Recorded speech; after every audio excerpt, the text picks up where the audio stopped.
भाई लोग कैसे हो, हाल चाल बढ़िया सब। आज की इस वीडियो में हमारे पास है ये क्वाल्टिन का 10 kVA वाला मेन लाइन स्टेबलाइज़र। आज की इस वीडियो में हम इसी को ही टेस्ट करेंगे। तो सबसे पहले आपको ये बोल देते हैं कि मेन लाइन स्टेबलाइज़र हमको ज़रूरत क्यों पड़ता है। मेन लाइन स्टेबलाइज़र हमको उन जगह पर यूज़ करना होता है जहाँ पर ग्रिड जो है वो बहुत ही बेकार आता है। मतलब मेरे यहाँ पर जो है वो ग्रिड मतलब बराबर ही हाई वोल्टेज आता है। ठीक है, तो उसके लिए हमारा घर में जो अप्लायंसेस है वो उस वोल्टेज को झेल नहीं सकता, तो वो उड़ जाएगा। तो इसलिए हमको चाहिए main line stabilizer. Main line stabilizer में ऑल्टिन ब्रांड ही सबसे अच्छा माना जाता है, तो इसलिए आज हम ऑल्टिन का ही ले लिए हैं। और ये जो स्टेबलाइज़र है 10 kVA का, ये लगभग 40 एम्पेयर तक लोड ले सकता है, लेकिन 40 एम्पेयर जो है ये इसका मैक्सिमम है। तो आप ट्राई कीजिए कि 30 एम्पेयर के आसपास ही आप इसका लोड दीजिए, और 10 एम्पेयर जो है वो आपको फ्री रखना पड़ेगा, तभी आपका जो मेन लाइन स्टेबलाइज़र है वो स्मूथली चलता रहेगा। अगर आप उसको 40 एम्पेयर में 40 एम्पेयर ही दे देंगे तो वो हीट होने लग जाएगा। तो इस चीज़ का आपको ध्यान रखना है। अब मेन लाइन स्टेबलाइज़र जो हमको लगाना है, तो आप नाम से ही पता कर सकते हैं कि ये मेन लाइन पे ही लगेगा। मतलब आपके घर में जो पोल से मीटर में आता है, मीटर के बाद मेन स्विच पे लगता है। मेन स्विच का जो आउटपुट है वो जाएगा आपका स्टेबलाइज़र के इनपुट में, और स्टेबलाइज़र का आउटपुट जाएगा आपके घर में जो डिस्ट्रीब्यूशन बॉक्स लगा हुआ है वहाँ पर लगेगा। और अगर आप मेन लाइन स्टेबलाइज़र लगा रहे हैं तो आपको मैंडेटरीली सी सीरीज़ का ही एमसीबी लगाना पड़ेगा। अगर आप बी सीरीज़ का एमसीबी लगा देंगे तो वो उड़ जाएगा। तो इस चीज़ का आपको ध्यान रखना है। तो ये है इसका इंस्ट्रक्शन मैनुअल। तो आज हम इसका रेंज और सभी कुछ फ्लक्चुएशन वगैरह सब कुछ ट्राई करेंगे और टेस्ट भी करेंगे, आपको दिखाएंगे। चलिए देखते हैं कैसा है ऑल्टिन का 10 kVA वाला मेन लाइन स्टेबलाइज़र।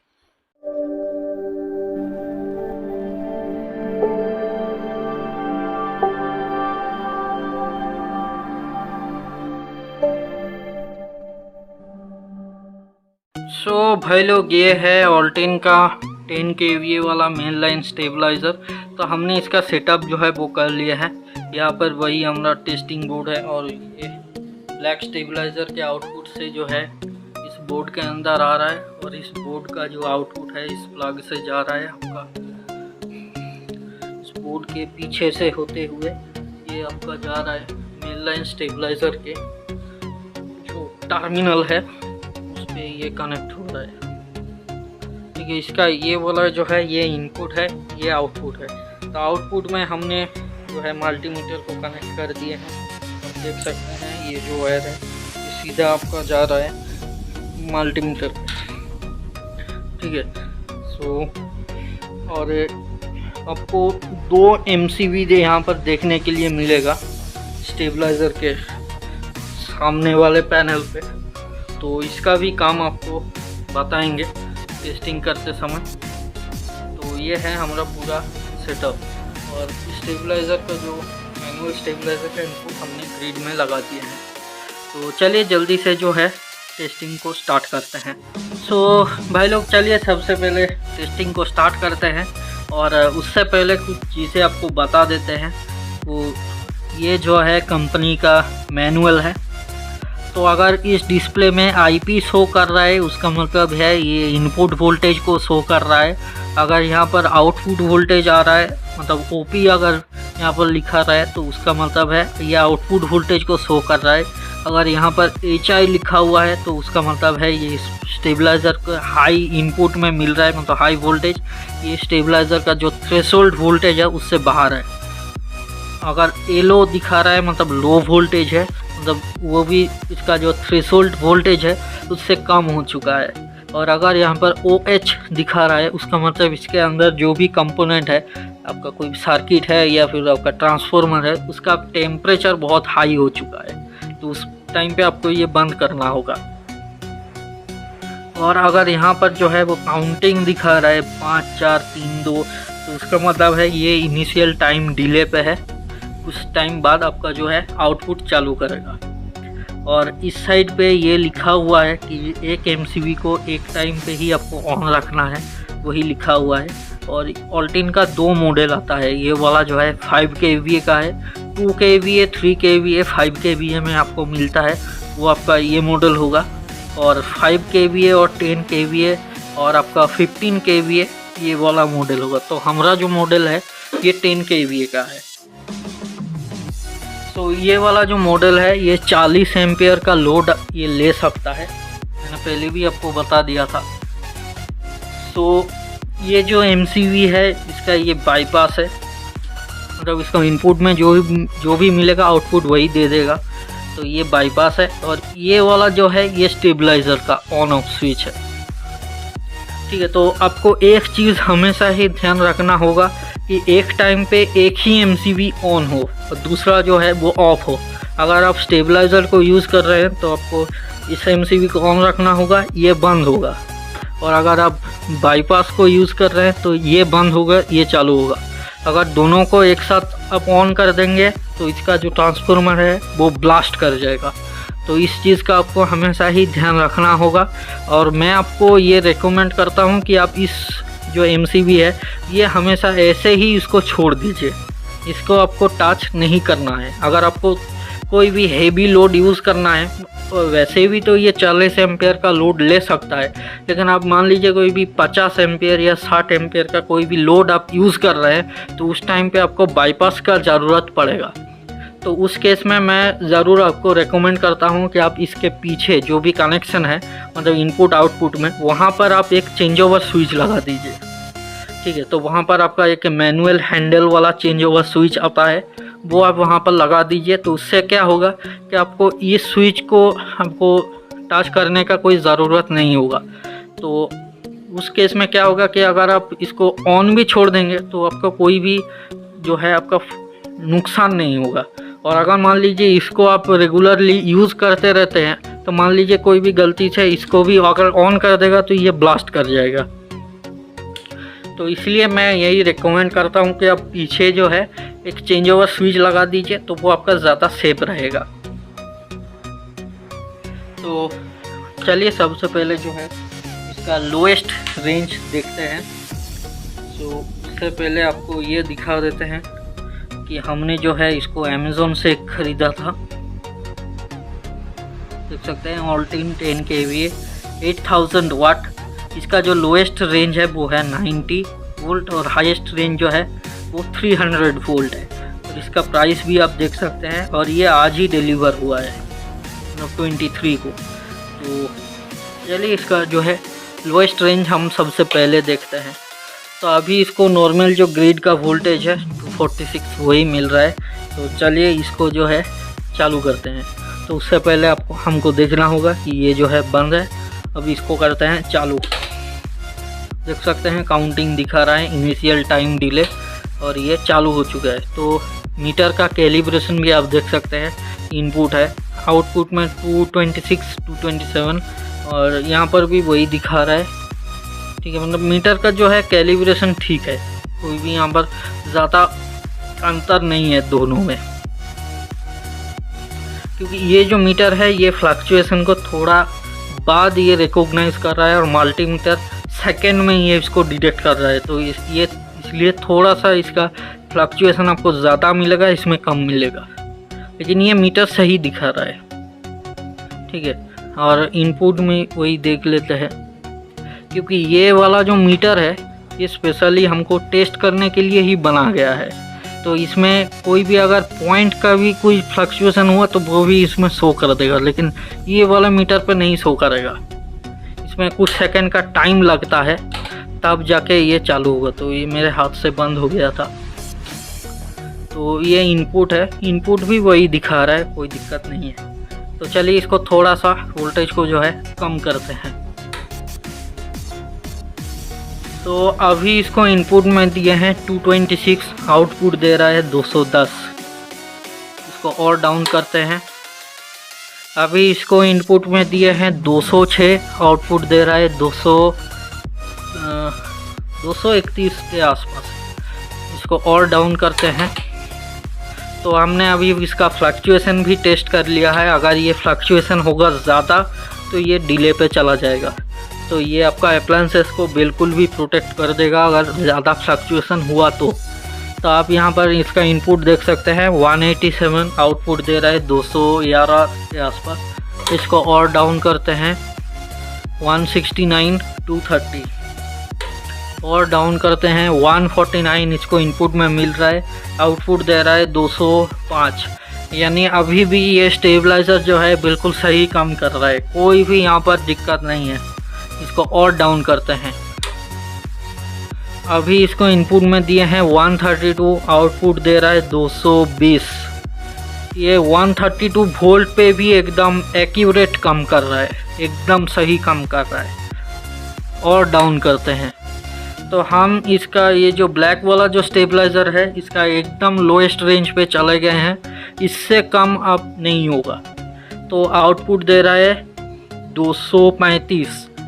तो इसका मतलब ये स्टेबलाइज़र जो है बिल्कुल सही काम कर रहा है लो वोल्टेज पे। यहाँ पर आपका जो भी अप्लायंसेस है वो एकदम सही काम करेगा, कोई भी यहाँ पर दिक्कत नहीं आएगा। 114 वोल्ट यानी ये बहुत ज़्यादा, हद से ज़्यादा लो वोल्टेज है, लेकिन उस वोल्टेज पे भी ये एकदम सही काम कर रहा है। इसका मतलब ये स्टेबलाइज़र जो है एकदम अच्छी क्वालिटी का स्टेबलाइज़र है। ठीक है, अब इससे कम तो हम नहीं कर सकते क्योंकि ब्लैक स्टेबलाइज़र का एकदम मिनिमम रेंज पे हम चले गए हैं। तो कंपनी का जो 90 वाट है वो लगभग सही है, क्योंकि 14 वोल्ट यानी आप इसको मान सकते हैं। और अगर 24 वोल्ट ये कम हो जाएगा तो इसका मिनिमम पे ये चला जाएगा, लेकिन हमारे पास उससे ज़्यादा लो वोल्टेज नहीं कर सकते हैं हम।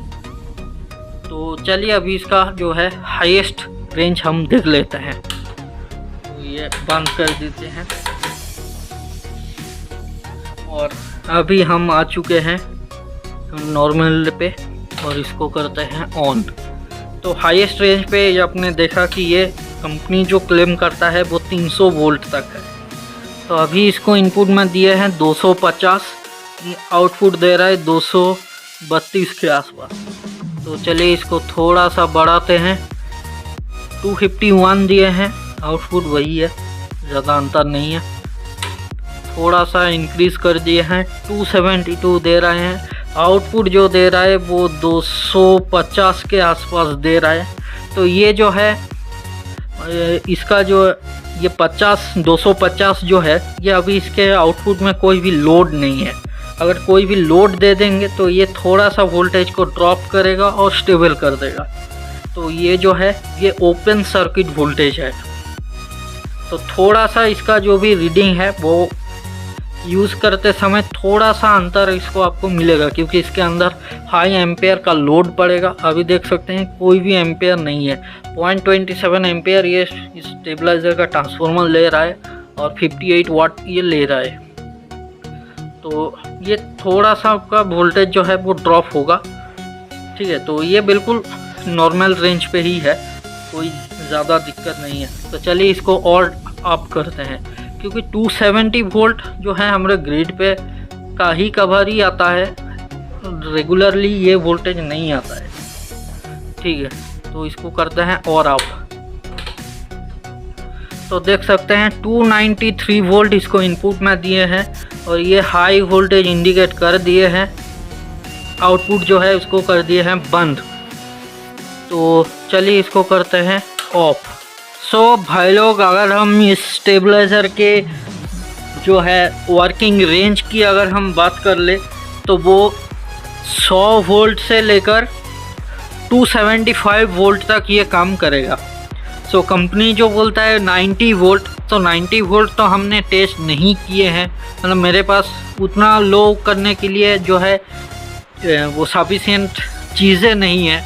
तो हम 114 पे टेस्ट किए हैं, तो मतलब ये 100 वोल्ट से लेकर 275 वोल्ट तक ये काम करेगा, क्योंकि हाई वोल्ट पे हमने टेस्ट जो है वो कर लिए हैं।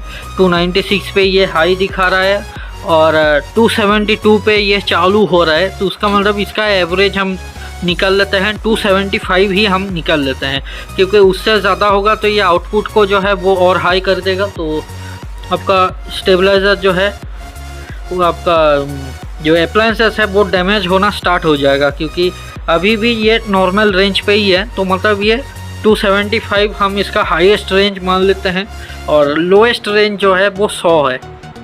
ठीक है, तो ये स्टेबलाइज़र लो वोल्टेज पे एकदम सही कम कर रहा है और हाई वोल्टेज पे भी एकदम सही कम कर रहा है, तो इसमें कोई भी खामी नहीं है। लेकिन हम इस पे जो है आपका इनपुट वोल्टेज में कोई भरोसा नहीं रहता है, मतलब कोई कभी भी ये ड्रॉप हो सकता है, हाई हो सकता है। तो उसके लिए हमको एक वोल्टेज प्रोटेक्टर हमको इस स्टेबलाइज़र के पहले लगाना पड़ेगा।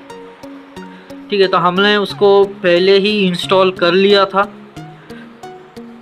ठीक है, तो वो है आपका ये वाला जो है, ये है आपका under voltage over voltage protector. तो ये आपको लगाना होगा अगर आप कोई भी मेन लाइन स्टेबलाइज़र लगा रहे हैं अपने घर में। तो यहाँ पर जो है इसका आपका जो है ग्रिड आपका यहाँ पर इनपुट होगा और इसका जो आउटपुट होगा ये वाला आपका लगेगा स्टेबलाइज़र का जो है इनपुट में लगेगा और इसका आउटपुट लगेगा आपका एमसीबी में। और यहाँ पर भी आपका ऑन ऑफ स्विच है, सेट है आपका अप डाउन करने का चीज़ें हैं। तो यहाँ पर जो है अपने वो स्टेबलाइज़र का जो है वोल्टेज के अनुसार, वोल्टेज रेंज के अनुसार इसको आपको सेट कर देना होगा। तो उससे क्या होगा कि आपका घर का जो अप्लायंसेस है वो भी सेफ रहेगा और ये स्टेबलाइज़र भी सेफ रहेगा। तो उसमें हमको ये अगर स्टेबलाइज़र हम ले रहे हैं तो वहाँ पर सेट करना होगा 100 वोल्ट से 275, तो इस रेंज यहाँ पर सेट कर देना होगा। अगर वोल्टेज मान लीजिए 100 से नीचे होगा तो ये ऑफ हो जाएगा, तो वो वोल्टेज प्रोटेक्टर इसको बंद कर देगा। और अगर 275 से ऊपर अगर ग्रिड का वोल्टेज जाएगा तो भी वो जो है स्टेबलाइज़र को बंद कर देगा, आपका घर का ग्रिड का कनेक्शन को काट देगा। तो ये कुछ सेफ्टी डिवाइस हमको हमेशा ही अपने घर में लगाना होगा अगर हम कोई भी ऐसा जो है स्टेबलाइज़र या फिर कोई भी सीवीटी या फिर इन्वर्टर वगैरह हम लगा रहे हैं। सो मैं रेकमेंड ज़रूर करता हूँ कि आप एक एसपीडी लगा दीजिए जो सर्ज प्रोटेक्टर है, आपका आरसीसीबी लगा दीजिए, एक एमसीबी लगा दीजिए और एक ये वाला voltage under voltage over voltage protector आप लगा दीजिए। तो ये कुछ चीज़ें हैं जो आपको मैं रेकमेंड करता हूँ कि आप लगा दीजिए। थोड़ा सा इसका कॉस्ट हाई है, लेकिन जहाँ पर आपका जो है ग्रिड का वोल्टेज बिल्कुल भी बेकार आता है, जैसे हमारे यहाँ पर जो है ग्रिड का वोल्टेज बेकार वोल्टेज आता है, कोई भी यहाँ पर जो है ग्रिड का भरोसा नहीं है, कभी भी ये झटका देख सकता है। तो इसलिए हमको वो सारा जो है वो सेफ्टी डिवाइस हमको हम लगाना पड़ेगा। जहाँ पर जो है वो वोल्टेज बिल्कुल सही आ रहा है, जैसे चेन्नई में वोल्टेज जो है वो एकदम स्टेबल वोल्टेज आता है, तो वहाँ पर ये सारे चीज़ों का कोई फ़ायदा नहीं है। ठीक है, तो ये अपने जगह के अनुसार आपको सारी चीज़ों को जो है वो लगाना होगा। और ये जो वीडियो है ये यहीं तक ही है, आपको कैसा लगा नीचे कमेंट पे ज़रूर बताना और फिर मिलते हैं किसी दूसरे वीडियो पे। तो टिल देन बाय।